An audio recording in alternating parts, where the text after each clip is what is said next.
जैसा आप देख सकते हैं कि मेरे हाथ में है यूनिस्टोन। कितने ही सालों से अगर वो पत्थर आपके गुर्दों में हो या पित्ते में, ग्लैडर के भी जहाँ पत्थर होता है ऑपरेशन से नहीं निकलता, लेकिन ये दवा खाने के बाद वो आपको जो यूरिन के जरिए जो है बुरा होकर निकल जाएगा। जहाँ बड़े बड़े ऑपरेशन फेल हो जाते वहां पर ये दवा काम करती है।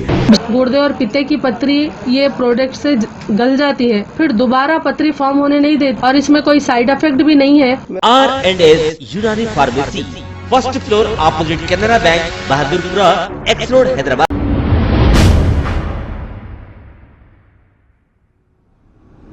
अस्सलाम वालेकुम नाजरीन, मैं हूं मोहम्मद अब्दुल हकीम। आइए देखते हैं आज का ये खबरनामा। नाजरीन, वेस्ट बंगाल से इंतहाई ज्यादा अफसोसनाक खबर सामने आ रही है, जहां वेस्ट बंगाल जलपाईगुड़ी में ट्रेन हादसा पेश आया। तफसीलात के मुताबिक गुवाहाटी एक्सप्रेस की 4 बोगियां पटरी से उतर गई और बाकी बोगियां एक दूसरे से टकरा गई। इस हादसे में 3 अफराद की मौत वाक़ई हो गई और कई अफराद शदीद तौर पर जख्मी भी हो गए हैं। मुकामी लोगों और ऐनी शाहिदीन के मुताबिक इस हादसे में 10 से ज्यादा बोगियों को शदीद तौर पर नुकसान भी पहुंचा है।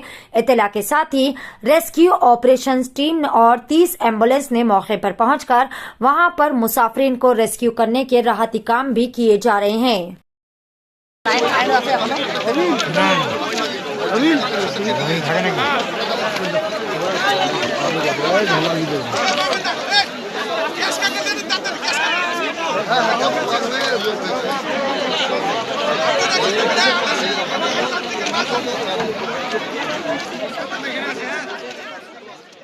खबर है शहर की, खबर है गाँव की, खबर है सारी दुनिया की। 7H न्यूज पसंद आए तो लाइक कीजिए, शेयर कीजिए और सब्सक्राइब करना ना भूलें। 7H news.